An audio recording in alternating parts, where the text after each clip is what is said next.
नमस्कार भाई और बहनों, मेरे चैनल में आपका स्वागत है। छोटू क्लासेस विक्रमपुर। इस चैनल को like share share subscribe like share comment कर दीजिए प्लीज़। अरिहंत का एनसीईआरटी नोट्स बुक सामान्य विज्ञान क्लास 6 से 12 तक ओल्ड और न्यू दोनों मिला हुआ है। ठीक, आइए विषय सूची। फिजिक्स भौतिकी विज्ञान, ये अध्याय एक वीडियो में ओल्ड टू इसको अपलोड कर दिया, जाके देख लीजिए। ठीक है। और अध्याय 2 का गति का, ये तीनों एक वीडियो में अपलोड किए हैं। फिर ये दोनों एक वीडियो में अपलोड किए हैं। फिर ये दोनों 3 वीडियो बना हुआ है गति का, जाके देख लीजिए प्लीज़। ठीक, थैंक यू। अब अध्याय 3 में चलना है। ठीक, देखिए अध्याय 3, बल तथा न्यूटन के गति विषयक नियम। बल तथा न्यूटन के गति के विषयक नियम अभी पढ़ेंगे। बल, जड़त्व, ठीक है, न्यूटन के गति के विषयक नियम तीनों पढ़ना है पहले भी। ठीक है, चलिए धन्यवाद। और बिहार पुलिस का सेट अपलोड कर दे, जाके देख लीजिएगा। और बिहार दरोगा का प्रीवियस ईयर क्वेश्चन अपलोड कर दिए हैं। बिहार पुलिस का 2010 से लेकर 2025 तक का अपलोड कर दे, जाके देख लीजिए प्लीज़। Like share comment. ठीक है, चलिए। बल तथा न्यूटन के गति के विषयक नियम चैप्टर का नाम है 3। ठीक, देखिए कौन से क्लास में है। क्लास 8 का न्यू एनसीईआरटी बुक, चैप्टर 8 में बल तथा दाब है। चैप्टर 9 में घर्षण है। क्लास 9 में चैप्टर 8 में बल गति का नियम है। चैप्टर 11 में गति के नियम है। ठीक है, इतना है इम्पोर्टेंट। चलिए,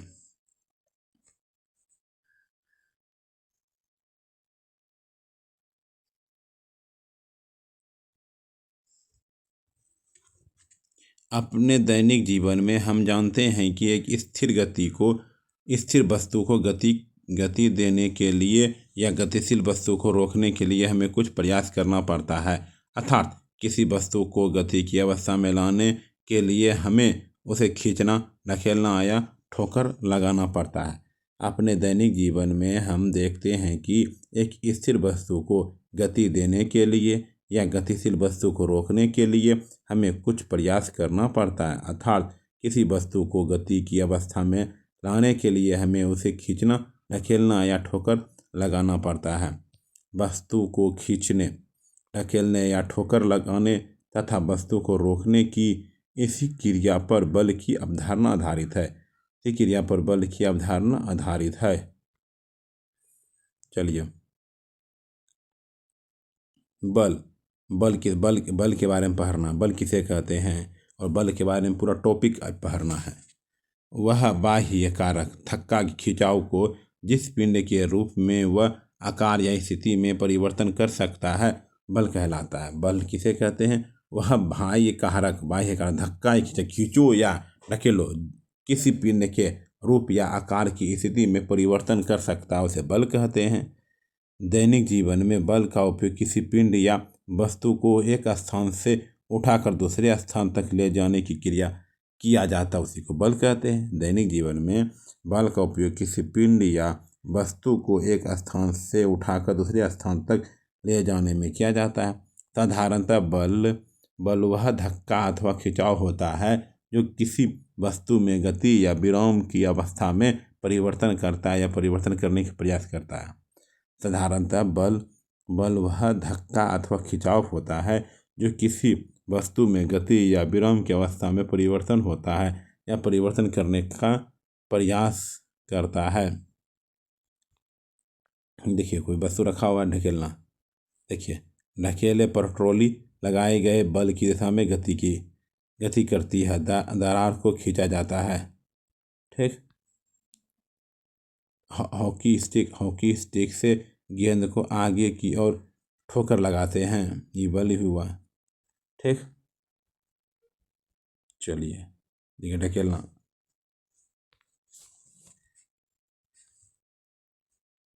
बल एक सदिश राशि है। बल एक सदिश राशि है और इसका SI मात्रक न्यूटन बल एक सदिश राशि है, इसका एसआई मात्रक न्यूटन तथा सीजीएस मात्रक डाइन होता है।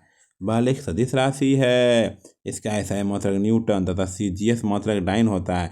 बल एक अन्य मात्रक किलोग्राम भार भी है। एक न्यूटन बराबर 1 किग्रा कर्गा मीटर प्रति सेकेंड स्क्वायर। बल के प्रभाव। किसी वस्तु पर बल लगाने के कारण उसमें उत्पन्न होने वाले प्रभाव निम्नलिखित हैं। किसी वस्तु पर बल लगाने के कारण उसमें उत्पन्न होने वाले प्रभाव निम्नलिखित हैं। बल लगाने से किसी वस्तु के कार्य या आयतन में परिवर्तन किया जा सकता है। उदाहरण, जस्ते की चादर को मोड़कर उसका आकार बदला जा सकता है। गोलाकार गेंद का अंडाकार हो जाना, स्प्रिंग का फैलना। बल लगाने से किसी वस्तु के आकार या आयतन में परिवर्तन किया जा सकता है। उदाहरण, जस्ते की चादर को मोड़कर उसका आकार बदला जा सकता है। गोलाकार गेंद को अंडाकार हो जाना, स्प्रिंग को फैलना। देख लीजिए।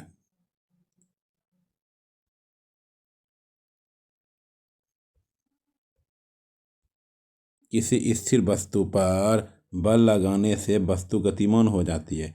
किसी स्थिर वस्तु पर बल लगाने से वस्तु गतिमान हो जाती है। उदाहरण, रोलर को धक्का देकर गतिशील किया जा सकता है। इसी प्रकार गतिमान वस्तु पर गति की विपरीत दिशा में बल लगाने पर उसे विरामावस्था में लाया जा सकता है। इसी प्रकार गतिमान वस्तु पर गति की विपरीत दिशा में बल लगाने पर उसे विरामावस्था में लाया जा सकता है। अतः बल लगाने से वेग में परिवर्तन किया जा सकता है। बल किसी वस्तु की दिशा बदल सकता है। उदाहरण, फुटबॉल पर ठोकर मारकर पर उसकी गति की दिशा में बदला जा सकता है। उसकी गति की दिशा को बदला जा सकता है। ठीक।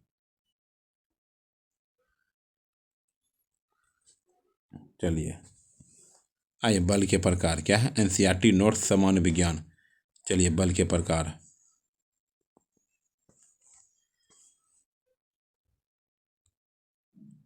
बल के प्रकार। बल निम्न प्रकार के होते हैं। पहले संपर्क बल। क्या? संपर्क बल। दो वस्तुओं के वास्तविक संपर्क में आने पर जो बल कार्य करता है उसे संपर्क बल कहते हैं, कनेक्टेड फोर्स। दो वस्तुओं के वास्तविक संपर्क में आने पर जो बल कार्य करते हैं संपर्क बल कहलाते हैं। उदाहरण, घर्षण बल, संयान बल, पेशीय बल आदि। ठीक है। चलिए, सबसे पहले पेशीय बल के बारे में पढ़ते हैं। पेशीय बल, यह बल हमारे शरीर की मांसपेशियों द्वारा लगता है। पेशीय बल किसे कहते हैं? यह बल हमारे शरीर की मांसपेशियों द्वारा लगता है। हमारी मांसपेशियों की क्रिया स्वरूप लगने वाले बल को पेशीय बल कहते हैं। हमारी मांसपेशियों की क्रिया स्वरूप लगने वाले बल को पेशीय बल कहते हैं। पशु भी अपने शारीरिक क्रियाकलापों तथा अन्य कार्यों को करने के लिए पेशीय बल का उपयोग करते हैं। पशु भी अपने शारीरिक क्रियाकलापों तथा अन्य कार्यों को करने के लिए पेशीय बल का उपयोग करते हैं। आइए घर्षण बल। जब कोई वस्तु किसी दूसरी वस्तु की सतह पर फिसलती है। किसी दूसरी वस्तु की सतह पर फिसलती है या ऐसा करने पर प्रयास करती है तो उनके बीच लगने वाले बल को घर्षण बल कहते हैं। घर्षण बल किसे कहते हैं? जब कोई वस्तु किसी दूसरी वस्तु की सतह पर फिसलती है या ऐसा करने का प्रयास करती है तो उनके बीच लगने वाले बल को घर्षण बल कहते हैं। क्या कहते हैं? घर्षण बल कहते हैं। आइए, संपर्क बल हो गया। संपर्क बल का दो गोत है, पेशीय बल, घर्षण बल। और संपर्क बल के बारे में पढ़ते हैं। ठीक है। ऐसे बल जिनमें दो वस्तुओं के बीच संपर्क करने की आवश्यकता नहीं हो। ऐसे बल जिनमें दो वस्तुओं के बीच संपर्क करने की आवश्यकता नहीं होता वो संपर्क बल कहलाते हैं। उदाहरण, गुरुत्वाकर्षण बल, चुंबकीय बल, दो आवेशों के बीच स्थैतिक बल आदि। ठीक है। पहले पढ़ेंगे चुंबकीय बल किसे कहते हैं। चुंबकों के समान ध्रुव एक दूसरे को प्रतिकर्षित करती है। क्या बोला? चुंबकों के समान ध्रुव एक दूसरों के वो प्रतिकर्षित करते हैं तथा असमान ध्रुव एक दूसरे को आकर्षित करते हैं तथा असमान ध्रुव एक दूसरे को आकर्षित करते हैं। एक चुंबक दूसरे चुंबक पर बिना संपर्क में आए ही बल लगा सकता है। एक चुंबक दूसरे चुंबक पर बिना संपर्क में आए ही बल लगा सकता है। स्थिर विद्युतता सिद्धांत। स्थिर विद्युत बल आइए स्थिर विद्युत बल के बारे में पढ़ते हैं। स्थिर विद्युत बल एक आवेशित वस्तु द्वारा किसी दूसरी आवेशित अथवा अनावेशित वस्तु पर लगाया गया बल स्थिर विद्युत बल कहलाता है। स्थिर विद्युत बल किसे कहते हैं? एक आवेशित वस्तु द्वारा किसी दूसरे आवेशित अथवा अनावेशित वस्तुओं पर लगाया गया बल स्थिर विद्युत बल कहलाता है। वस्तुओं के संपर्क में न होने पर यह बल कार्य करता है। वस्तुओं के संपर्क में न होने पर यह बल कार्य करता है। गुरुत्वाकर्षण बल। वस्तुएं पृथ्वी की ओर पृथ्वी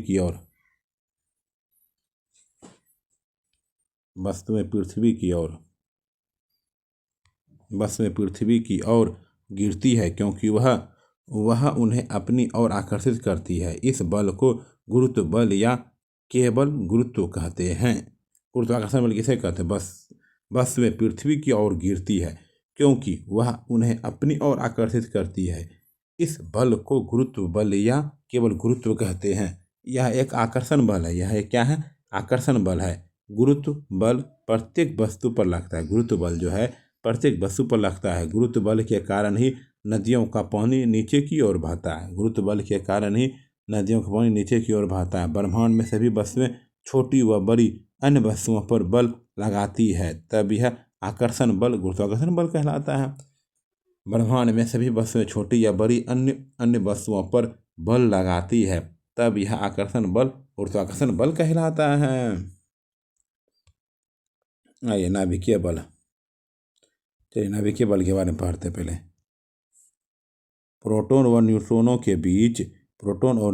के बीच लगने वाला आकर्षण बल नाभिकीय बल कहलाता है। प्रोटॉन व न्यूट्रॉनों के बीच लगने वाला आकर्षण बल नाभिकीय बल कहलाता है। यह सबसे शक्तिशाली बल होता है।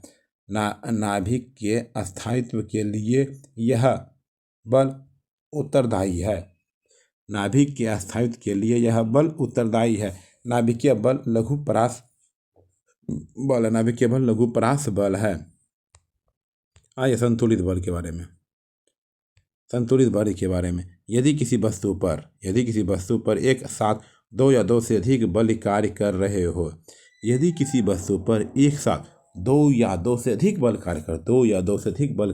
रहे हो तथा बलों का परिणामी प्रभाव शून्य हो तो वे बल संतुलित बल कहलाते हैं। संतुलित बलों के प्रभाव में वस्तु की स्थिति में कोई परिवर्तन नहीं होता। परंतु वस्तु की आकृति बदल जाती है। संतुलित बल हो गया। चलते अब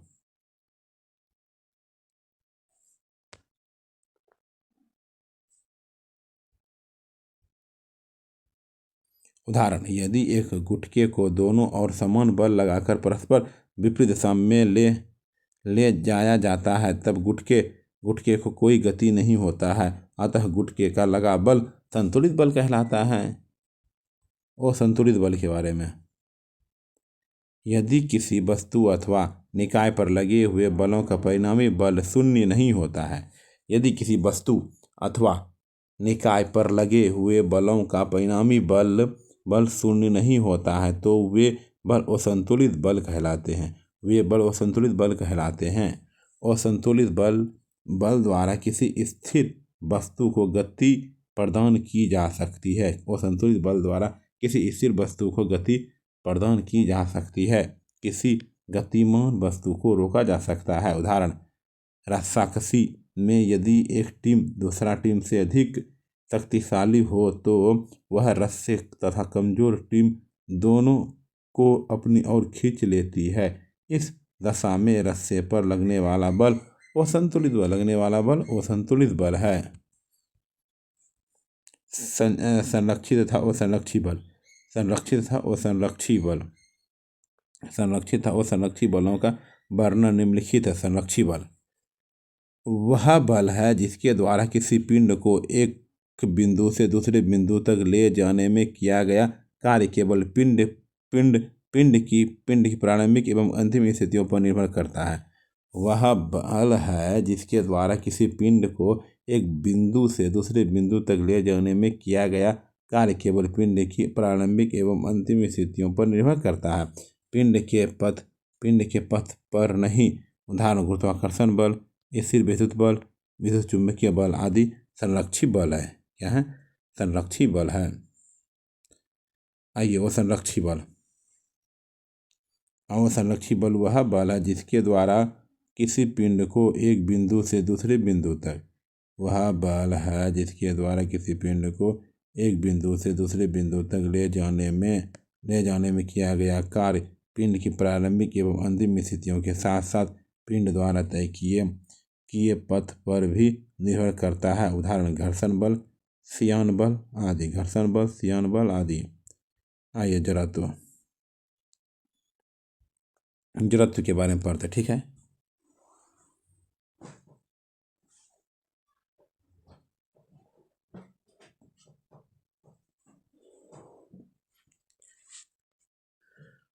आइए जड़त्व।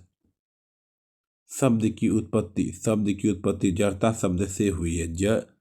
शब्द की उत्पत्ति जो है जड़ता शब्द से हुई है, जिसका अर्थ स्थिरता और अपरिवर्तनीयता है। जड़त्व शब्द की उत्पत्ति जड़ता शब्द से हुई है, जिसका अर्थ स्थिरता या अपरिवर्तनशीलता है। प्रत्येक वस्तु अपने विराम अवस्था या गति की अवस्था में ही बने रहना चाहती है। प्रत्येक वस्तु अपनी विराम अवस्था या गति की अवस्था में ही बने रहना चाहती है और अपनी स्थिति में होने वाले परिवर्तन का विरोध करती है। इसे जड़त्व का नियम कहते हैं। वस्तु के इस गुण को गैलीलियो के जड़त्व का नाम दिया। वस्तु के इस गुण को गैलीलियो के जड़त्व का नाम दिया। वस्तु के इस गुण को गैलीलियो के जड़त्व का नाम दिया। अतः जड़त्व किसी वस्तु का वह गुण है जिसके कारण वह अपनी विरामावस्था अथवा एक समान गति की अवस्था में परिवर्तन का विरोध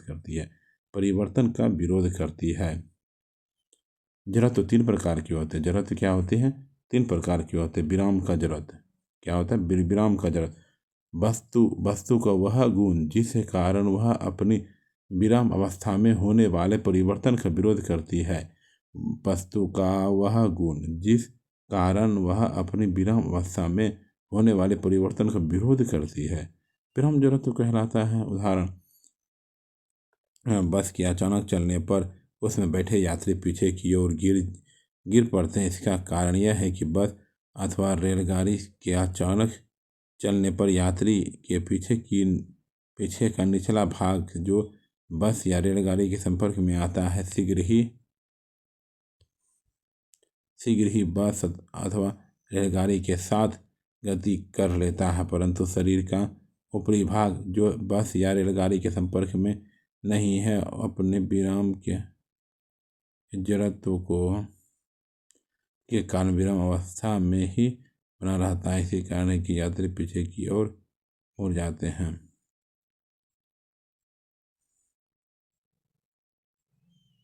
ठीक है।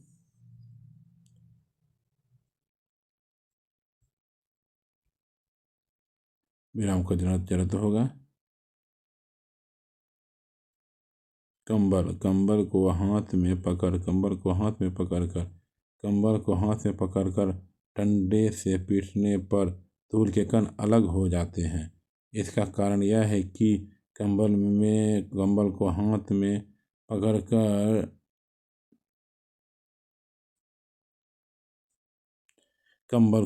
पकड़कर डंडे से पीटने पर धूल के कण अलग हो जाते हैं। इसका कारण यह है कि कंबल को हाथ में पकड़कर डंडे से पीटने पर कंबल में गति उत्पन्न हो जाती है। धूल के कण विराम के जड़त्व के कारण अपने स्थान पर ही रहते हैं और कंकाल से अलग हो जाते हैं। पेड़ की शाखाओं को तेजी से हिलाने पर उसके फल फल नीचे गिर जाते हैं। इसका कारण यह है कि पेड़ की शाखाओं को तेजी से हिलाने पर वे गति की अवस्था में आ जाती है, परंतु उस पर लगे फल विराम की जरूरत के कारण अपने स्थान पर विराम अवस्था में बने रहते हैं तथा गुरुत्वाकर्षण के कारण नीचे पड़ जाते हैं। गुरुत्वाकर्षण के कारण नीचे पड़ जाते हैं। गति का जड़त्व। गति का जड़त्व। गति का जड़त्व क्या है? गति का जड़ वस्तु का वह गुण जिस कारण वह अपनी एक समान गति में होने वाले परिवर्तन का विरोध करता है।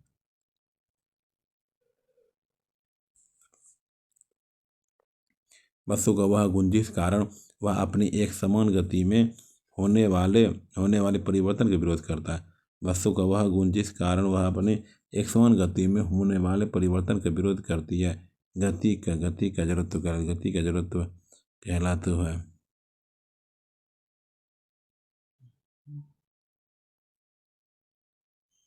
वस्तु का वह गुण जिस कारण वह अपनी एक समान गति में होने वाले परिवर्तन का विरोध करती है। गति का जड़त्व कहलाता है। उदाहरण, चलती हुई बस के अचानक रुकने पर उसमें बैठे यात्री आगे की ओर झुक जाते हैं।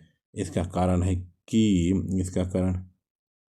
कारण यह है कि चलती हुई बस रेलगाड़ी में यात्री भी गाड़ी के चाल से गति करता है। बस यह रेलगाड़ी के अचानक रुकने या यात्री को शरीर का निचला भाग जो गाड़ी के संपर्क में है गाड़ी के साथ तेजी से रुक जाता है, परंतु शरीर का ऊपरी भाग गति के जड़त्व के कारण उसी साल से गति करता रहता है, जिस कारण यात्री आगे की ओर झुक जाता है। तेज दौड़ से घोड़े के अचानक रुक जाने पर घुड़सवार आगे की ओर गिरता है। इसका कारण यह है कि जब घोड़ा तेजी से दौड़ता है तो घुड़सवार एक चाल से गति करते हैं। घोड़े के अचानक रुक जाने पर भी घुड़सवार गति के जड़ से कारण आगे की ओर गति करता रहता है, जिससे घुड़सवार आगे की ओर गिर जाता है। बस की छत पर रखे सामान रस्सी से बांध लेते हैं। इसका कारण यह है कि जब चलती बस अचानक रुकती है, इसलिए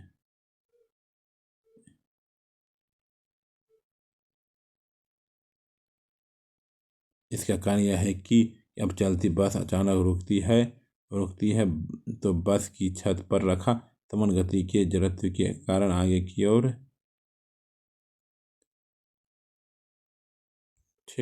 झुक जाते हैं।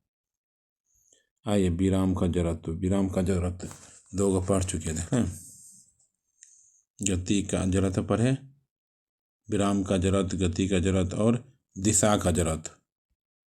विराम का जड़त्व पढ़े ना, गति का जड़त्व भी पढ़ लिया। अब दिशा का जड़त्व पढ़ें। क्या पढ़ेंगे? दिशा का जड़त्व। वस्तु का वह गुण जिस कारण वह अपनी गति की दिशा में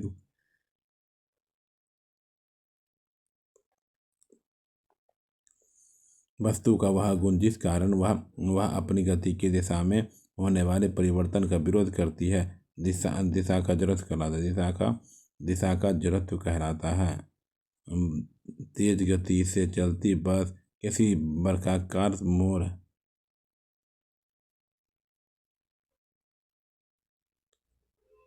वस्तु का वह गुण जिस कारण वह अपनी गति की दिशा में होने वाले परिवर्तन का विरोध करती है। गति की दिशा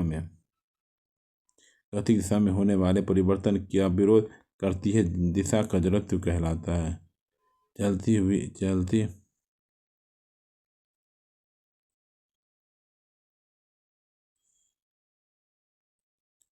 ठीक।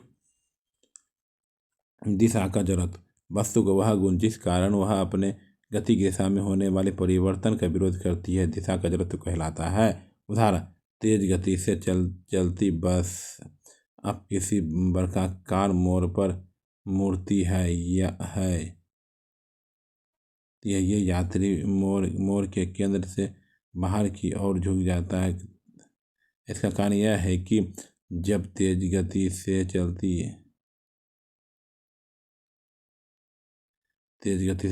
बस किसी वृत्ताकार मोड़ पर मूर्ति है तो यात्री मोड़ के केंद्र के बाहर की ओर झुक जाता है। इसका कारण यह है कि जब तेज गति से चलती बस वर्गाकार मोड़ पर मूर्ति है तो उसमें बैठे यात्री दिशा के जड़त्व के कारण पहली दिशा में ही गति करते रहते हैं, जिस कारण मोड़ के केंद्र से बाहर की ओर झुक जाते हैं।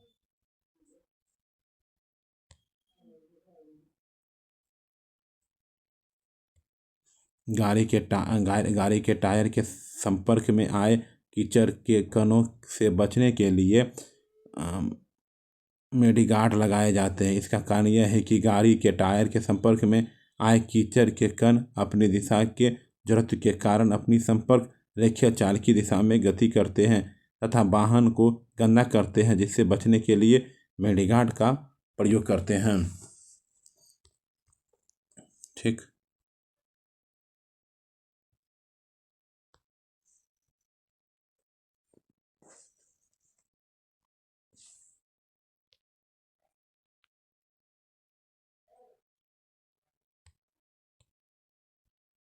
यदि पत्थर को डोरी से बांधकर क्षैतिज वृत्तीय पथ में घुमाएं तब डोरी टूटने पर पत्थर स्पर्श रेखीय दिशा में गति करता है। इसका कारण यह है कि वृत्तीय पथ के किसी भी बिंदु पर पत्थर की चाल स्पर्श रेखीय दिशा में होती है। डोरी का तनाव उसे वृत्तीय पथ पर गति प्रदान करता है। डोरी के टूटने पर डोरी का तनाव शून्य हो जाता है।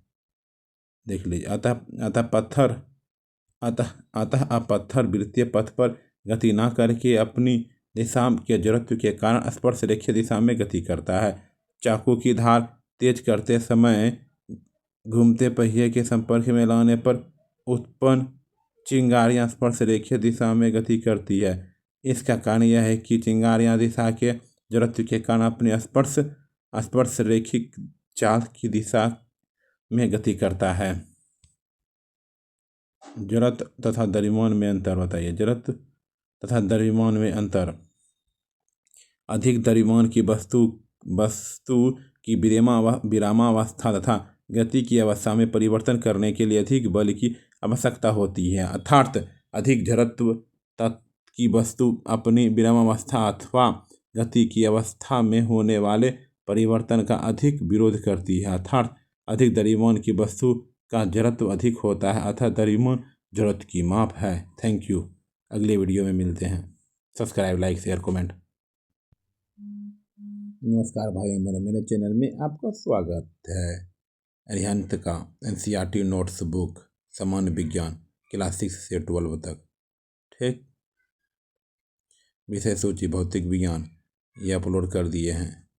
एक वीडियो बना करके अपलोड कर दे, जाके देख लिए वहाँ पर। दूसरा का भी एक वीडियो में इसको ये वेग, चाल और विराम गति का अपलोड कर दिए हैं। दूसरा में ये दोनों का अपलोड किए हैं। ठीक है। तीसरा में ये दोनों का अपलोड किए हैं। ये 3 वीडियो बना हुआ है। ठीक, जाके देख लीजिएगा प्लीज़।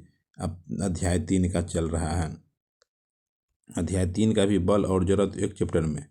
न्यूटन के गति के विषयक नियम एक में, रैखिक समीकरण 1 में, फिर घर्षण, अभिकेंद्रीय बल, अपकेंद्र बल 1 में। ठीक है। अभी चलेगा न्यूटन के गति के विषयक नियम, मतलब प्रथम नियम, द्वितीय नियम, तृतीय नियम इसमें होता है। चलिए, थैंक यू। सब्सक्राइब कर दिए, like, share, comment. Bihar police का प्रीवियस ईयर क्वेश्चन 2010 से लेकर के 2025 तक अपलोड कर दिए। बिहार दरोगा का भी कर दिए। प्लीज़ जाके देख लीजिए। चैनल को लाइक, शेयर, कमेंट अपने दोस्तों को शेयर कर दीजिए। बराबर क्वेश्चन पढ़ रहे हैं आप। ठीक। परिभाषा। बल तथा न्यूटन के विषयक नियम का बल बता दिए हैं। ठीक है। बल अपलोड, बल के प्रकार, जड़त्व के कितने प्रकार होते हैं, सब अपलोड कर दिए हैं। जाके देख लीजिए। अब न्यूटन अब चलेगा क्या? न्यूटन के गति के विषयक नियम। न्यूटन के गति के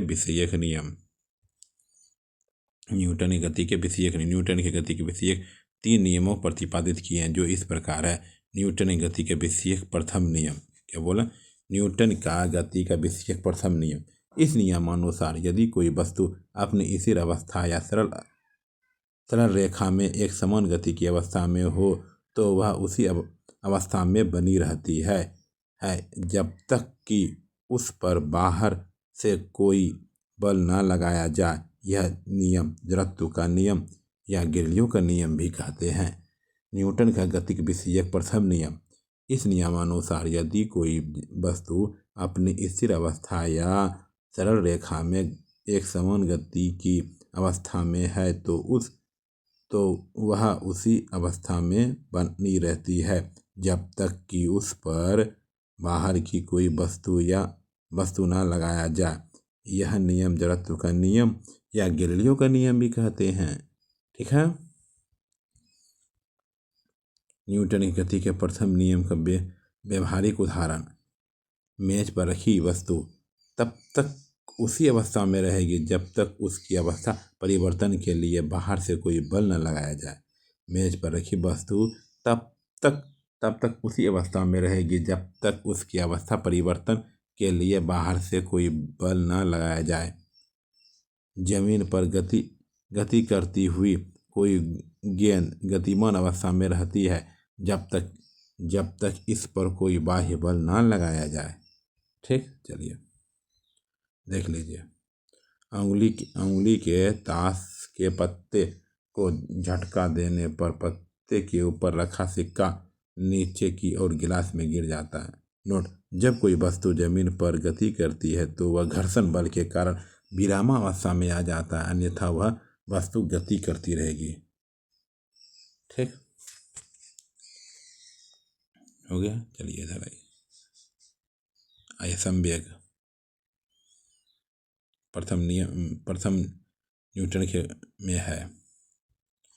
किसी वस्तु का संवेग p उसके द्रव्यमान m और वेग v के गुणनफल के परिभाषित किया जाता है। किसी वस्तु का संवेग मोमेंटम p उसके द्रव्यमान m और वेग v के गुणनफल से परिभाषित किया जाता है।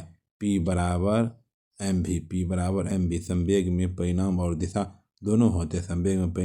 दोनों होते हैं। यदि दिशा वही रहती है तो वेग की होती है और इसका मात्रक किलोग्राम मीटर प्रति सेकंड होता है। इस राशि को न्यूटन ने प्रस्तुत किया था। संवेग पर आधारित कुछ महत्वपूर्ण घटनाएं। मान लीजिए कि एक कम भार वाहन जैसी छोटी कार तथा एक अधिक भार का वाहन जैसे सामान से लदा ट्रक दोनों ही किसी क्षैतिज सड़क पर खड़े हैं। हम सभी भली भांति जानते हैं कि समय अंतराल में दोनों वाहनों को समान चाल से गति कराने में कार की तुलना में ट्रक को ढकेलने के लिए अपेक्षाकृत अधिक बल की आवश्यकता होती है। इसी प्रकार यदि एक हल्का पिंड तथा एक भारी पिंड दोनों समान चाल से गतिमान है तो समान समयांतराल में दोनों पिंडों को रोकने में हल्के पिंड की तुलना में भारी पिंड में अपेक्षाकृत अधिक परिमाण विरोधी बल की आवश्यकता होती है।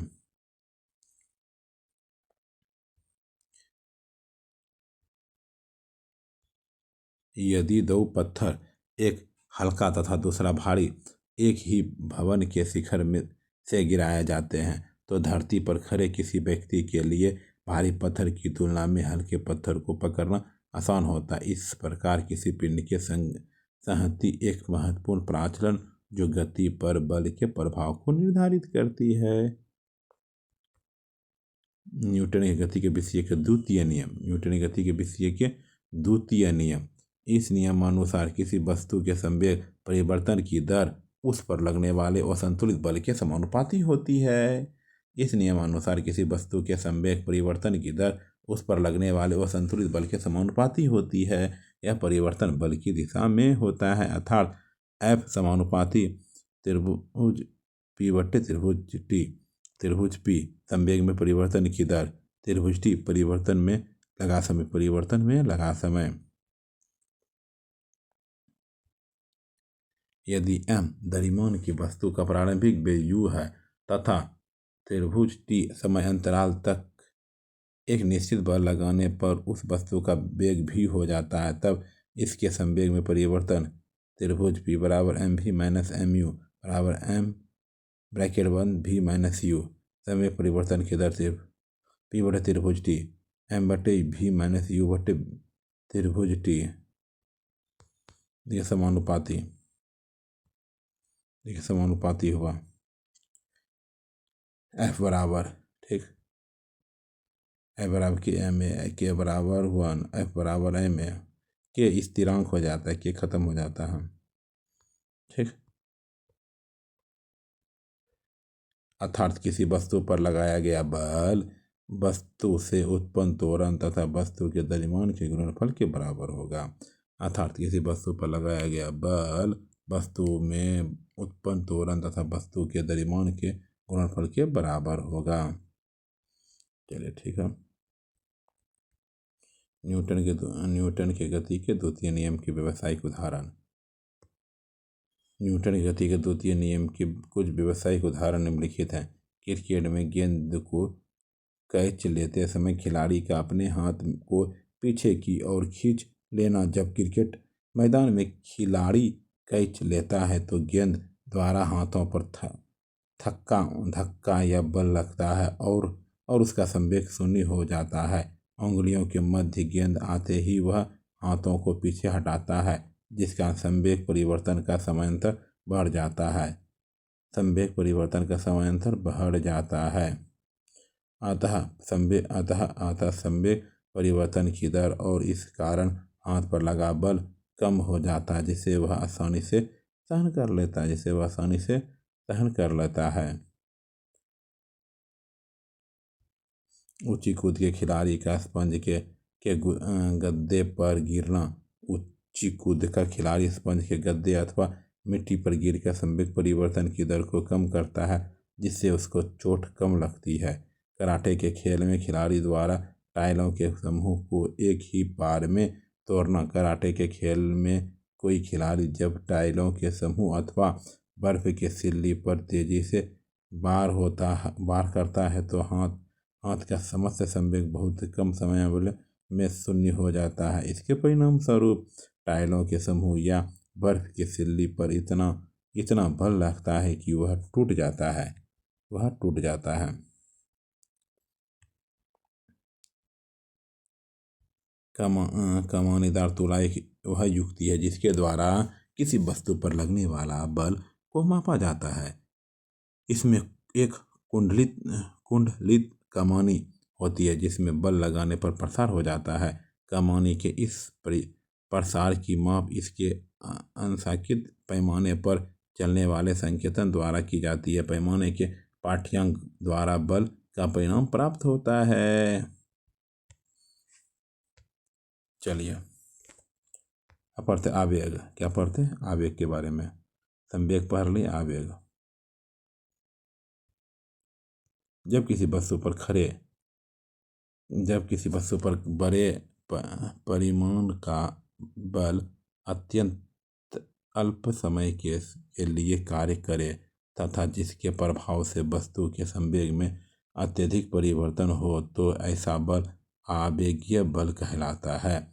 आवेगीय बल तथा समय अंतराल के गुणनफल को बल का आवेग आई कहते हैं। बल का आवेग आई बराबर F इंटू त्रिभुज टी, जहाँ आवेगीय बल होता है F, समय अंतर होता है त्रिभुज ए टी। आवेग सदिश राशि इसकी दिशा बल की दिशा में होती है तथा इसका SI मात्रक न्यूटन सेकेंड होता है। दैनिक जीवन में आवेग के उदाहरण निम्नलिखित हैं। वाहनों का समतल मार्ग पर चलने से झटका लगना। जब कोई दोपहिया या चौपहिया वाहन एक असमतल मार्ग पर चलता है तो इस पर काफ़ी झटके लगते हैं। आघात अपवर्तकों के प्रयोग में झटके का अंतराल बढ़ जाने के कारण आवेगी बल घट जाता है। फलतः इन गाड़ियों में बैठे यात्रियों को कम से कम झटके महसूस होते हैं। ऊंचाई से कूदने पर चोट का लगना। जब हम किसी ऊंचाई से पक्के फर्श पर कूदते हैं तो फर्श द्वारा हमारे पैर को दिए गए आवेग के कारण हमारा संवेग या एक शून्य हो जाता है। यह आवेग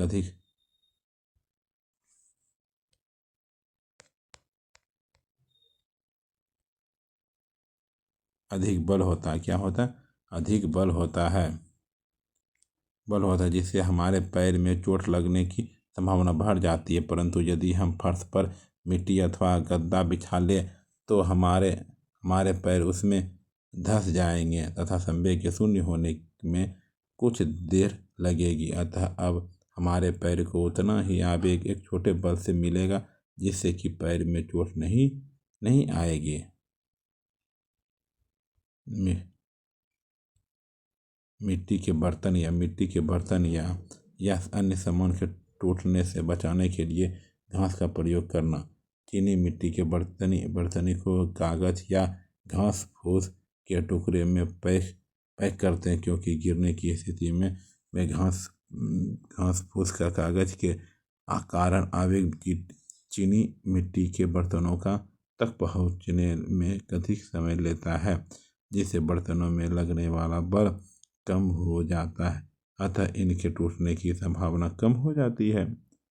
न्यूटन का प्रथम नियम, द्वितीय नियम और तृतीय नियम। न्यूटन गति के तृतीय नियम। न्यूटन गति के विषय तृतीय नियम। इस नियम के अनुसार जब एक वस्तु दूसरी वस्तु पर बल लगता है तब दूसरी वस्तु भी पहली वस्तु पर उतना ही बल विपरीत दिशा में लगती है। दूसरी वस्तु भी पहली वस्तु पर उतना ही बल विपरीत दिशा में लगती है। अर्थात प्रत्येक क्रिया की एक समान व विपरीत दिशा में प्रतिक्रिया होती है। प्रत्येक क्रिया की एक समान व विपरीत दिशा में प्रतिक्रिया होती है। इसे क्रिया प्रतिक्रिया का नियम भी कहते हैं। ठीक है, देख लीजिए।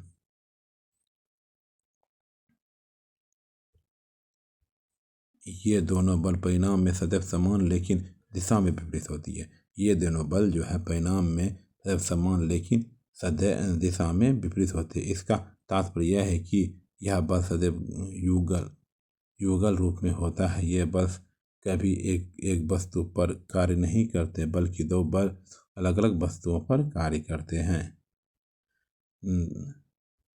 न्यूटन की गति के तृतीय नियम के व्यावहारिक उदाहरण। न्यूटन की गति के तृतीय नियम के कुछ व्यवहारिक उदाहरण निम्नलिखित है। बंदूक से गोली चलाने पर बंदूक का पीछे हटना। बंदूक से गोली चलाने पर बंदूक का पीछे हटना। जब किसी बंदूक से गोली चलती है तो उसमें भरा बारूद गैस में परिवर्तित हो जाता है। इसी कारण गोली तीव्र गति से बंदूक की बाहर निकलती है। बंदूक से गोली चलाने पर बंदूक के पीछे हटना। जब किसी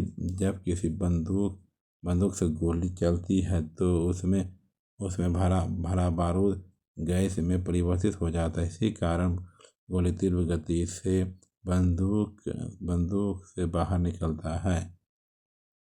यह गोली भी बंदूक पर विपरीत दिशा में समान प्रतिक्रिया बल लगाती है।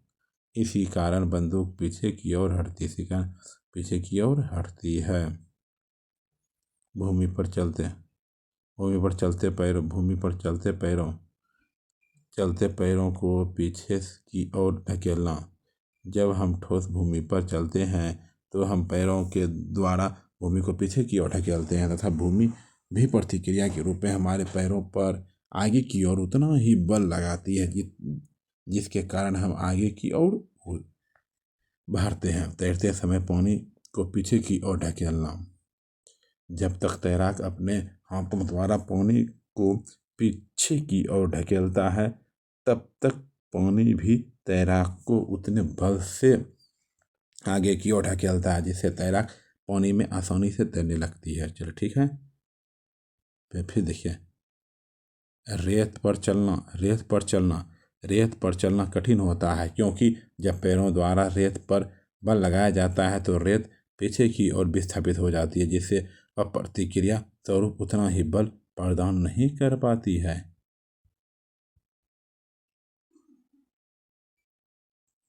फर्श से टकराने के बाद गेंद का आपस उछलना। फर्श से टकराने के बाद गेंद आपस में उछलना। जब रबर की गेंद किसी फर्श पर टकराती है तो उस पर एक बल लगता है। इस बल के विपरीत दिशा में प्रतिक्रिया बल कार्य करती है। इस बल के विपरीत दिशा में प्रतिक्रिया बल कार्य करता है तथा गेंद वापस ऊपर की ओर गति करने लगती है। कुएं से जल में खींचना। कुएं से जल को खींचना। जब कोई व्यक्ति कुएं से जल से भारी बाल्टी को ऊपर की ओर खींचता है। जब कोई व्यक्ति कुएं से जल से भारी बाल्टी को ऊपर की ओर खींचता है तो वह रस्सी पर अपनी ही बल क्रिया बल लगता है। तो रस्सी भी व्यक्ति को अपनी और उतने ही बल प्रतिक्रिया बल से खींचता है। रस्सी के अचानक टूट जाने पर रस्सी द्वारा व्यक्ति कुएं से जल के खींचना। कुएं का जल से खींचना। कुएं का जल से खींचना। जब कोई व्यक्ति कुएं से जल से भरी बाल्टी को ऊपर की ओर खींचता है तो वह रस्सी पर अपना ही बल क्रिया बल लगता है। तो रस्सी भी व्यक्ति की और उतने ही बल प्रतिक्रिया से खींचता है। रस्सी के अचानक टूट जाने पर रस्सी द्वारा व्यक्ति पर लगा बल समाप्त हो जाता है अतः व्यक्ति अपने द्वारा लगाए गए बल के कारण पीछे की ओर गिर जाता है। रॉकेट का उड़ना। रॉकेट में ज्वलनशील ईंधन दहन कक्ष में जलाया जाता है। रॉकेट में ज्वलनशील ईंधन दहन कक्ष में जलाया जाता है। दहन कक्ष में एक छिद्र होता है जिससे गर्म गैसें तीव्र गति से नीचे की ओर निकलती है।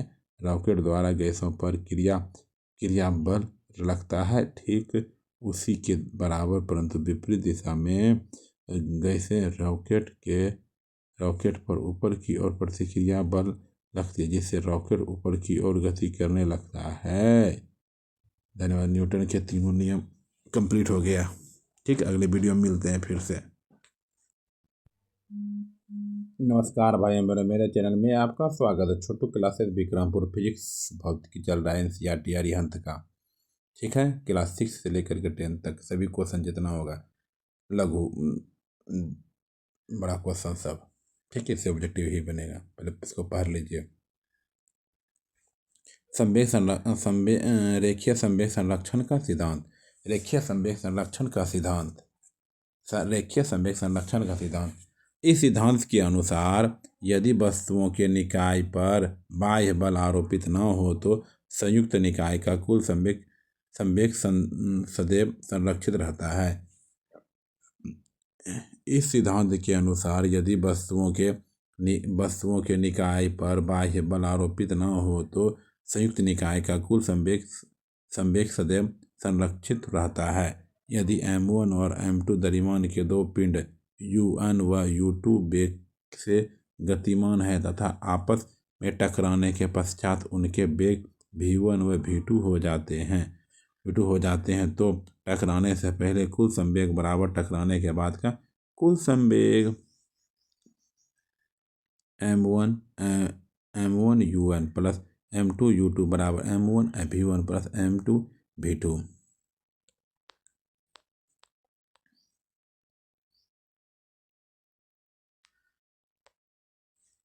रेखीय संवेग संरक्षण का नियम न्यूटन के गति के तृतीय नियम पर आधारित है। रेखीय संवेग संरक्षण का नियम न्यूटन के गति के नियम तृतीय नियम पर आधारित है क्योंकि तृतीय नियम के अनुसार पिंडों के समुदाय से बने किसी निकाय पर सभी प्रतिक्रियात्मक बलों का योग अर्थात नेट बल सदैव 0 होता है। रेखीय संवेग संरक्षण का नियम न्यूटन के गति के तृतीय नियम पर आधारित है क्योंकि तृतीय नियम के अनुसार पिंडों के समुदाय से बने किसी निकाय पर सभी प्रतिक्रियात्मक बलों का योग अर्थात नेट बल सदैव 0 होता है। यह नियम प्रकृति का एक मूलभूत नियम है जिसका कोई अपवाद नहीं है। संवेग संरक्षण पर आधारित व्यवसायिक उदाहरण। संवेग संरक्षण पर आधारित कुछ प्रमुख व्यवसायिक उदाहरण निम्नलिखित हैं। संवेग संरक्षण पर आधारित कुछ प्रमुख व्यवसायिक उदाहरण निम्नलिखित हैं। नाव से नदी के किनारे पर कूदना। नाव से नदी के किनारे पर कूदना। जब हम नाव से नदी के किनारे पर कूदते हैं तो जब हम नाव से नदी के किनारे पर कूदते हैं तो नाव को अपने पैरों से पीछे की ओर दबाते हैं और नाव को अपने पैरों से पीछे की ओर दबाते हैं। इससे नाव झटके से पीछे की ओर हट जाती है। से नाव झटके से पीछे की ओर हट जाती है तथा तथा उसकी प्रतिक्रिया हमें आगे की ओर फेंक देती है रॉकेट का प्रक्षेपण। रॉकेट का प्रक्षेपण रेखीय संवेग संरक्षण के सिद्धांत पर आधारित है। रॉकेट का प्रक्षेपण रेखीय संवेग संरक्षण पर आधारित है। रॉकेट में एक दहन कोष्ठ होता है। यह नली के द्वारा एक दूसरे कोष्ठ से संबंधित होता है जिसमें ईंधन भरा रहता है। ईंधन ठोस अथवा द्रव किसी भी प्रकार का हो सकता है। जब दहन कोष्ठ में ईंधन तथा किसी ऑक्सीकारक पदार्थ को मिलान कर विस्फोट कराया जाता है तो इसे उत्पन्न घर्षण के कारण दहन कोष्ठ में दाब बहुत ऊंचा हो जाता है तथा कोष्ठ से गर्म गैसें जेट के रूप में बहुत तीव्र वेग से बाहर निकलती है। ये गैसें रॉकेट पर प्रतिक्रिया बल आरोपित करती है अतः रॉकेट त्वरित गति से आगे की ओर बढ़ता है। जेट हवाई जहाज के इंजन भी संवेग संरक्षण के सिद्धांत पर ही कार्य करता है। जेट हवाई जहाज के इंजन भी संवेग संरक्षण के सिद्धांत पर कार्य करता है।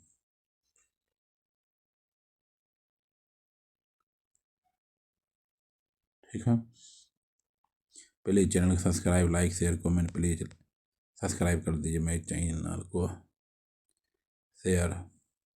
आइए, घर्षण किसे कहते हैं? घर्षण के बारे में।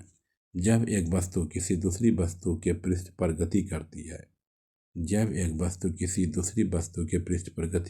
है अथवा गति करने की प्रयास करती है तो उनसे संपर्क तलों पर स्पर्श रेखीय दिशा में एक बल कार्य करता है जो वस्तु की सापेक्ष गति का विरोध करता है। यह बल घर्षण बल या घर्षण कहते हैं। जब एक वस्तु किसी दूसरी वस्तु के पृष्ठ पर गति करती है अथवा गति करने का प्रयास करती है तो उनके संपर्क तलों पर स्पर्श रेखीय दिशा में एक बल का कार्य करता है जो वस्तु के सापेक्ष गति का विरोध करता है। यह बल ही घर्षण बल या घर्षण कहलाता है। घर्षण बल सतहों के मध्य लगने वाला बल है। घर्षण बल जो है सतहों के लगने वाला बल है। यह सतह के स्वरूप जैसे खुरदरी चिकनी होने के कारण घटता या बढ़ता रहता है। यह सतह के स्वरूप जैसे खुरदरी चिकनी होने के कारण घटता बढ़ता रहता है। घर्षण के दो कारण निम्नलिखित है। प्रथम कारण सतह की अनियमितता।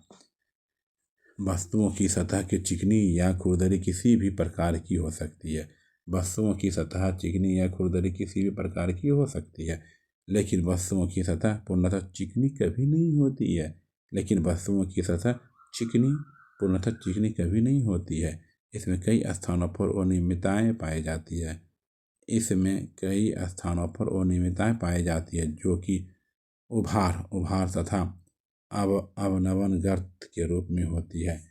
इसमें कई स्थानों पर अनियमितताएं पाई जाती है जो कि उभार अवनमन गर्त के रूप में होती है।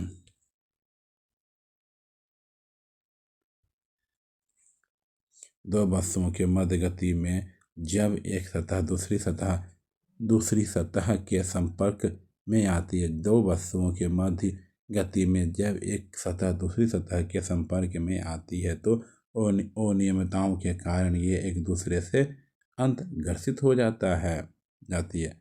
जब एक वस्तु दूसरी वस्तु की सतह पर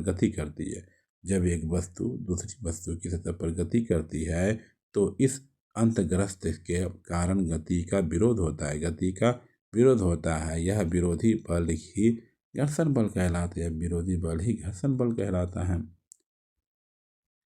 नोट: घर्षण बल संपर्क बल का संपर्क पृष्ठ के समांतर घटक होता है। द्वितीय कारण: आणविक सिद्धांत।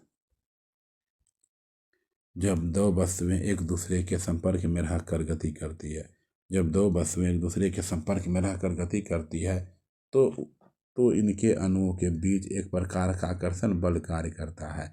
अतः एक वस्तु को दूसरी वस्तु की सतह पर गति कराने के लिए आणविक बंधों को तोड़ने के लिए एक आवश्यक बल लगाना पड़ता है। अतः आणविक आकर्षण बल आणविक बल का ही स्वरूप है। जब दो वस्तुएं एक दूसरे के संपर्क में रहकर गति करती है तो इनके अणुओं के बीच एक प्रकार का आकर्षण बल कार्य करता है। अतः एक वस्तु को दूसरी वस्तु की सतह पर गति कराने के लिए आणविक बंधों को तोड़ने के लिए एक आवश्यक बल लगाना पड़ता है। अतः आणविक आकर्षण बल घर्षण बल का ही स्वरूप है।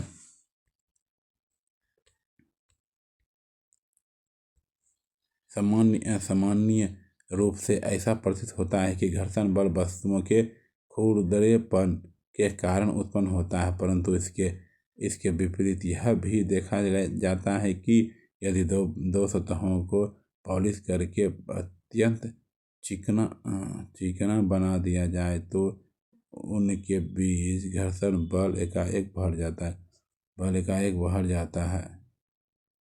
जिसका कारण यह है कि यदि सतहों को अत्यंत चिकना कर दिया जाए तो उनका वास्तविक संपर्क क्षेत्रफल बहुत बढ़ जाएगा और नियमित उभार कम हो जाएगा और दोनों वस्तुओं के आधिकारिक अणु एक दूसरे के संपर्क में आ जाएंगे और उनके बीच अधिक आंतरिक बल क्रियाशील हो जाएगा।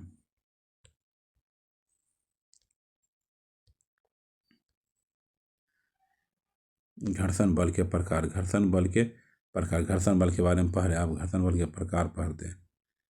ठीक। वस्तु की गति के आधार पर घर्षण बल 3 प्रकार के होते हैं। वस्तु की गति के आधार पर घर्षण बल 3 प्रकार के होते हैं। स्थैतिक घर्षण: जब दो वस्तुएं एक दूसरे के संपर्क में विरामावस्था में होती है। स्थैतिक घर्षण: जब दो वस्तुएं एक दूसरे के संपर्क में विरामावस्था में होती है तो उनके बीच अपेक्षित गति होने से पूर्व जो घर्षण कार्य करता है वह स्थैतिक घर्षण कहलाता है। जब दो वस्तुएं एक दूसरे के संपर्क में विरामावस्था में होती है तो उनके बीच अपेक्षित गति होने से पूर्व जो घर्षण कार्य करता है वह स्थैतिक घर्षण कहलाता है। स्थैतिक घर्षण कहलाता है। आइए सीमांत घर्षण।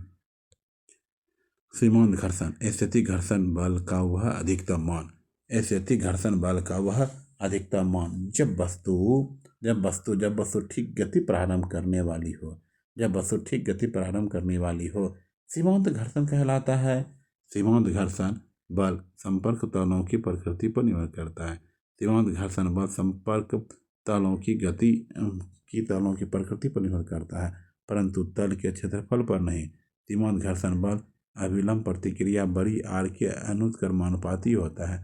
सीमांत घर्षण बल अभिलंब प्रतिक्रिया बड़ी आर के अनुक्रमानुपाती होता है। आइए गतिज घर्षण। गतिज घर्षण: जब एक वस्तु किसी दूसरी वस्तु के तल पर गति करता है किसी दूसरी वस्तु के तल पर गति करता है तो उनके संपर्क तलों के बीच कार्यरत घर्षण बल गतिज घर्षण बल कहलाता है। गतिज घर्षण बल भी अभिलंब प्रतिक्रिया बड़ी आर के अनुक्रमानुपाती होता है तथा यह गतिज घर्षण संपर्क तलों के क्षेत्रफल पर निर्भर नहीं करता है। गतिज घर्षण 2 प्रकार के होते हैं। गतिज घर्षण 2 प्रकार के होते हैं। अस्प्री घर्षण पहले पढ़ते हैं।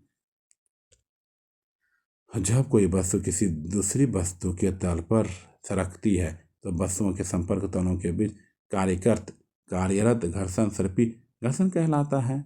उदाहरण, जब किसी ब्लॉक को क्षैतिज तल पर सरकाकर ले जाया जाता है तो ब्लॉक तथा क्षैतिज तल के मध्य कार्यरत घर्षण बल सर्पी घर्षण कहलाता है। लौटनिक घर्षण। और जब कोई वस्तु किसी तल पर बिना फिसले लुढ़कती है तो दोनों वस्तुओं के संपर्क तलों के बीच कार्यरत घर्षण बल लौटनिक तथा बोलनी घर्षण कहलाता है। घर्षण के लाभ व हानियाँ। सामान्य जीवन से लेकर विशिष्ट क्षेत्रों में अनेक कार्यों के लिए घर्षण बल आवश्यक है। सामान्य जीवन से लेकर विशिष्ट क्षेत्रों में अनेक कार्यों के लिए घर्षण बल आवश्यक है, परंतु इसके विपरीत घर्षण के कारण ऊर्जा में सदैव हानि होती है। घर्षण लाभ की व हानियाँ। सामान्य जीवन से लेकर विशिष्ट क्षेत्रों में अनेक कार्यों के लिए घर्षण बल आवश्यक है, परंतु इसके विपरीत घर्षण के कारण ऊर्जा के सदैव हानि होती है। घर्षण के मुख्य लाभ निम्न हैं। धरातल पर चलने हेतु घर्षण बल की आवश्यकता होती है। यदि घर्षण बल अनुपस्थित हो तो व्यक्ति धरातल पर फिसल जाएगा। धरातल पर चलने हेतु घर्षण बल की आवश्यकता होती है। यदि घर्षण बल अनुपस्थित हो तो व्यक्ति धरातल पर फिसल जाएगा। उदाहरण, यदि सड़क पर चलते हुए व्यक्ति के पैर के नीचे केले का छिलका आ सकता है तो व्यक्ति सड़क पर फिसल जाता है, क्योंकि केले के छिलके द्वारा पैर व सड़क के मध्य घर्षण बहुत कम होता है। वाहनों की तीव्र गति हेतु भी घर्षण बल आवश्यक है। यदि घर्षण बल उपस्थित न हो तो वाहन का गति करना संभव नहीं है। घर्षण की अनुपस्थिति में वाहनों में ब्रेक कार्य नहीं करते। घर्षण की अनुपस्थिति में वाहनों ब्रेक कार्य नहीं करते, क्योंकि वाहन की गति को कम करना संभव नहीं है। घर्षण के कारण ही मशीनों में घिरनी या पट्टे की सहायता से एक स्थान पर लगाए गए बल दूसरे स्थान पर स्थानांतरित हो जाते हैं। घर्षण के कारण ही मशीनों के घिरनी या पट्टे की सहायता से एक स्थान पर लगाए गए बल दूसरे स्थान पर स्थानांतरित हो जाते हैं। ठीक।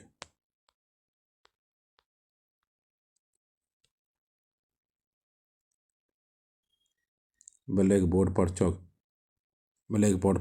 पर चौक से तथा पेपर पर पेन या पेंसिल से लिखना भी घर्षण के कारण ही संभव है। घर्षण के कारण दीवार में कील गड़ जाती है। घर्षण के बिना कोई भवन निर्मित नहीं हो सकता है। घर्षण से होने वाली हानियां निम्न है।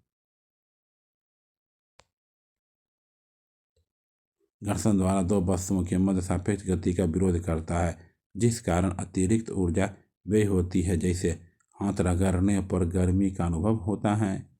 घर्षण के कारण मशीनों की दक्षता कम होती है, क्योंकि घर्षण के विरुद्ध कार्य करने में ऊर्जा का व्यय होता है, जैसे मिक्सर चलाने पर जार का गर्म हो जाना।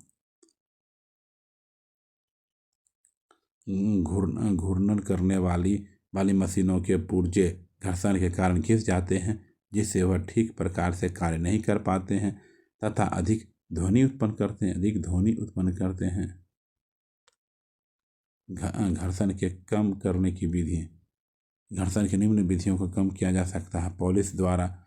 हम जानते हैं कि खुरदरी सतह पर घर्षण बल का मान चिकनी सतह से अधिक होता है, अतः सतह पर पॉलिश करके अर्थात चिकना बनाने पर घर्षण बल का मान कम हो जाता है।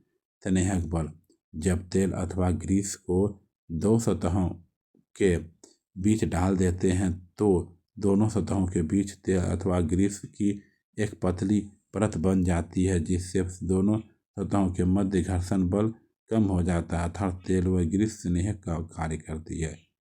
स्नेहक द्वारा। जब तेल तथा अथवा ग्रीस को दो सतहों के बीच में डाल देते हैं तो दोनों सतहों के बीच तेल अथवा ग्रीस की एक पतली परत परत द्वारा बन जाती है, जिससे दोनों सतहों के मध्य घर्षण बल कम हो जाता है, अर्थात तेल व ग्रीस स्नेहक का कार्य करती है और ग्रीस का कार्य करती है।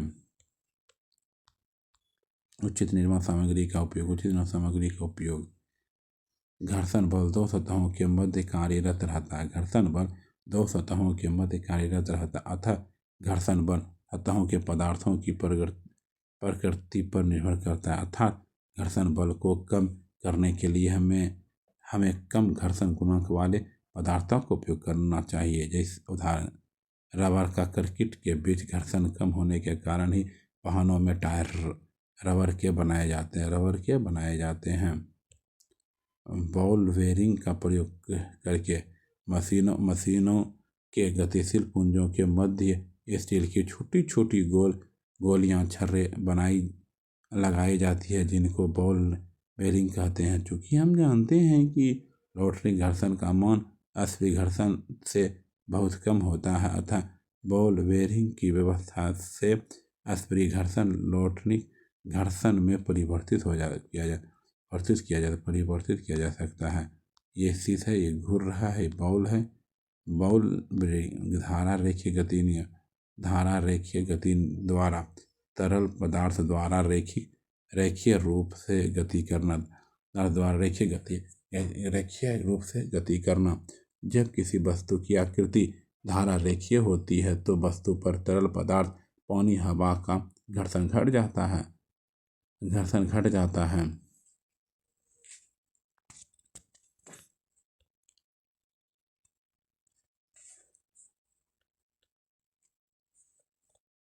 अतः तीव्र गति से चलने वाले वाहन जैसे वायुयान, जेटयान, जलयान, तेज चलने वाली ट्रेनों आदि धारा की रेखीय आकृति प्रदान करने के लिए उनके सामने वाला भाग मछली के समान नुकीला बनाया जाता है। यह प्रक्रिया स्ट्रीम लाइनिंग कहलाती है। नोट: यह एक सरल रेखीय प्रवाह ही धारा रेखीय प्रवाह होता है।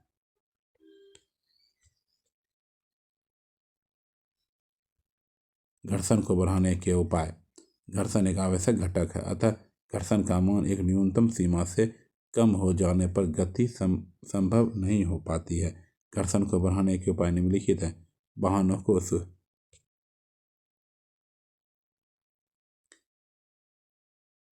घर्षण को बढ़ाने के उपाय। घर्षण एक आवश्यक घटक है, अतः घर्षण का मान एक न्यूनतम सीमा से कम हो जाने पर गति संभव हो जाती है। घर्षण को बढ़ाने के उपाय निम्नलिखित हैं। वाहनों को सुगमता से चलाने के लिए उनके पहियों में नियमित प्रक्षेप या खांचे बनाए जाते हैं। चिकनी सड़क पर तथा बर्फ के ढके रास्तों पर फिसलन को कम करने के लिए उन पर रेत का छिड़काव किया जाता है, जिससे सरलता से गति हो जाती है। जूतों के तले खुरदुरे और कड़े रबर तथा चमड़े को बनाए जाते हैं। स्वचालित वाहनों तथा साइकिलों ब्रेक प्रणाली में ब्रेक पैडों का उपयोग करके हम घर्षण में वृद्धि कर सकते हैं। व्यायाम में अपने हाथों को रुक्ष पदार्थ लगाते हैं ताकि घर्षण में करके अच्छी पकड़ बना सके। तरल पदार्थ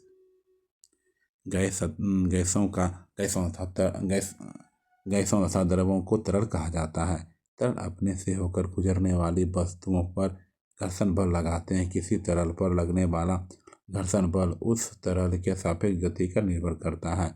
घर्षण बल वस्तुओं की आकृति तथा तरल की प्रवृत्ति पर भी निर्भर करता है। वाहनों की उचित आकृति प्रदान करके उन पर लगने वाले तरल घर्षण को कम किया जाता है। तरल घर्षण को कर्षण भी कहा जाता है। अभिकेंद्रीय बल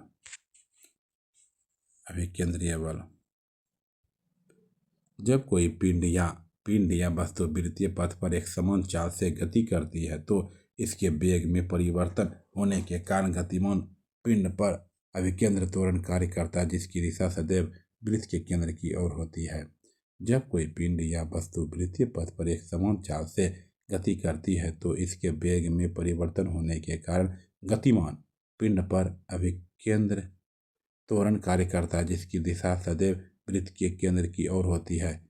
न्यूटन के नियमानुसार त्वरण सदैव किसी वस्तु किसी बल से उत्पन्न होता है तथा इस बल की दिशा वही होगी जो त्वरण की दिशा है। अतः वृत्तीय गति करते हुए पिंड पिंड पर एक बल कार्य करता है जिसकी दिशा सदैव वृत्त के केंद्र की ओर रहती है। इस बल को अभिकेंद्र बल कहते हैं। अभिकेंद्र बल F बराबर दरिमन गुना अभिकेंद्र त्वरण M बराबर v² बराबर mv²/r। अभिकेंद्र बल कोई मूल बल नहीं है। अभिकेंद्र बल कोई मूल बल नहीं है। ये प्रकृति में पाए जाने वाले विभिन्न बलों, घर्षण बल, गुरुत्वाकर्षण बल, विद्युत बल आदि में कोई भी बल अभिकेंद्र बल का कार्य कर सकता है। अभिकेंद्र बल के उदाहरण।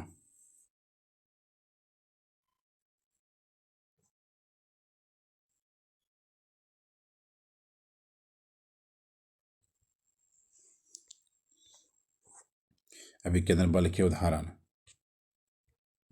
अभिकेंद्र बल के प्रमुख उदाहरण निम्नलिखित है। वृत्ताकार मोड़ पर कार का मुड़ना।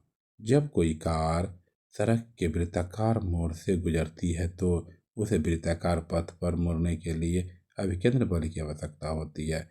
कार को यह आवश्यक बल उसके टायरों व सड़क के बीच विद्यमान घर्षण बल से मिलता है। यदि टायर घिसे हो अथवा सड़क गीली, बर्फीली या चिकनी हो तो घर्षण बल कम हो जाता है। यदि इस स्थिति में घर्षण बल इतना कम हो कि कार का आवश्यक अभिकेंद्र बल प्राप्त नहीं हो तो कार मुड़ने के बजाय फिसलने या पलटने लगती है। झुकी हुई बोले आनत। सड़क पर कार की गति अथवा सड़क पर बंकन। समतल सड़क के वृत्तीय मोड़ पर गति के लिए कार की आवश्यकता। अभिकेंद्र बल सड़क पर कार के टायरों के बीच के लगने वाले घर्षण बल से प्राप्त होता है। घर्षण बल का मान कार के टायर घिस जाने पर गीली सड़क पर सर्किट वाली सड़क पर बहुत कम हो जाते हैं।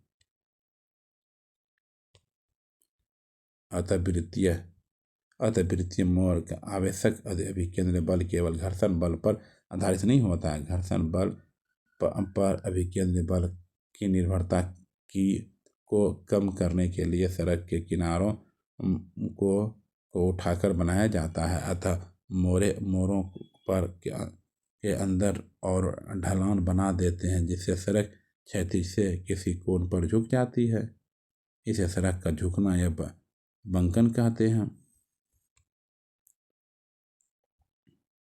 इसी प्रकार रेल की पटरियां बिछाते समय मोड़ों पर अंदर वाली पटरी को बाहर वाली पटरी की तुलना में कुछ नीचा बिछाते हैं। ऐसा करने से मोटर अथवा रेलगाड़ी मोड़ पर गुजरने पर समय स्वयं के अंदर और झुक जाती है जिससे आवश्यक अभिकेंद्र बल उत्पन्न हो जाता है। यह बल पृथ्वी के अभिलंब प्रतिक्रिया से उत्पन्न होता है। प्राकृतिक घटनाओं में वृत्तीय गति।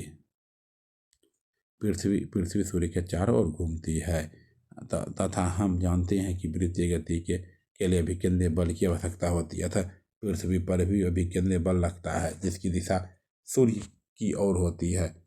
पृथ्वी को यह बल सूर्य द्वारा पृथ्वी पर आरोपित गुरुत्वाकर्षण बल से मिलता है। इसी प्रकार चंद्रमा पृथ्वी के चारों ओर वृत्तीय पक्ष पर घूमता है।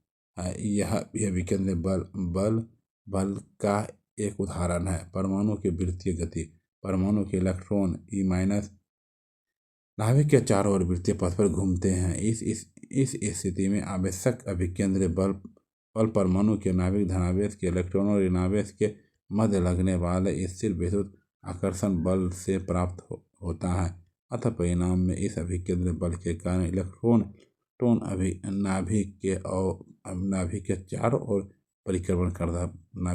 ओर परिक्रमण करता है।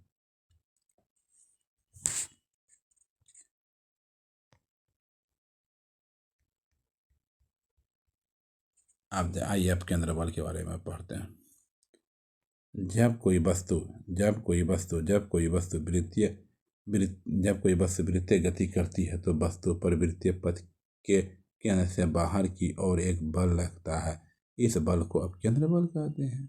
जब कोई वस्तु वृत्तीय पथ करती है तो वस्तु पर वृत्तीय पथ के केंद्र से बाहर की ओर एक बल लगता है। इस बल को अपकेंद्र बल कहते हैं। अपकेंद्र बल के अनुप्रयोग। अपकेंद्र बल के निम्न अनुप्रयोग हैं। दूध से क्रीम निकालना। इस यंत्र का प्रयोग द्रव्य की उपस्थिति विभिन्न द्रव्यमानों के कणों के पृथक करने के लिए किया जाता है। इसमें द्रव्य को भरकर तीव्र गति से घुमाया जाता है।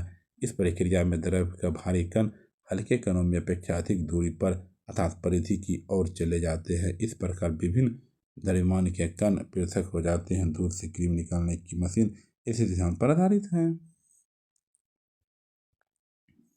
वॉशिंग मशीन का ड्रायर कपड़ों का सूखना। वॉशिंग मशीन के ड्रायर के एक लंबा तथा ऊर्ध्वाधर बेलनाकार बर्तन होता है तथा इसकी दीवार छिद्र होती है। गीले कपड़े को इस बर्तन में डाल दिया जाता है। इस बर्तन का संबंध एक विद्युत मोटर से कर दिया जाता है। इसे एक ऊर्ध्वाधर अक्ष के परितः तेजी से घुमाया जाता है। घूर्णन गति के कारण कपड़ों में उपस्थित जल के कारण अपकेंद्र बल का अनुभव करते हैं, जिसके कारण यह कण बाहर की ओर गति करते हुए बर्तन की दीवार में बने छिद्रों से बाहर निकल जाते हैं। इस प्रकार जल के कण कपड़ों से अलग हो जाते हैं और उस कपड़े सूख जाते हैं। विकेंद्र अपकेंद्र में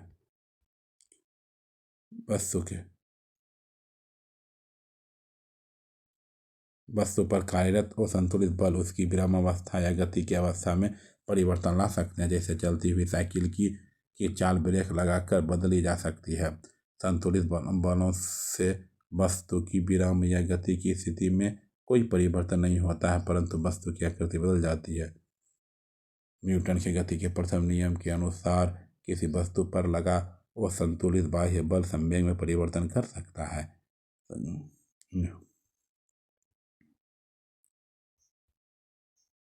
न्यूटन की गति के द्वितीय नियम एवं बल एवं संवेग परिवर्तनों तथा त्वरण के बल के मध्य संबंधों को बताता है। बल का ऐसा मतलब न्यूटन इसका प्रतीक n है। गति के तृतीय नियम द्वारा हम यह स्पष्ट नहीं कर सकते हैं कि कौन सा क्रिया बल है और कौन से प्रतिक्रिया है। यह दोनों परस्पर विनिमय होते हैं। प्रतिक्रिया बल तब तक कार्य करते हैं जब तक कि क्रिया बल कार्य करता रहे, अतः यह दोनों बल समकालीन होते हैं। क्रिया प्रतिक्रिया बल के लिए यह आवश्यक नहीं है कि दोनों बल से परस्पर संपर्क में हो। जैसे दो चुंबकों के बीच संपर्क न होने पर भी आकर्षण या प्रतिकर्षण बल का होना। सभी अस्प्रिय घर्षण में थोड़ा कम होता है। रोटरी घर्षण स्प्रिय घर्षण से कम होता है। थैंक यू वॉचिंग करने के लिए। Like share comment please subscribe support me.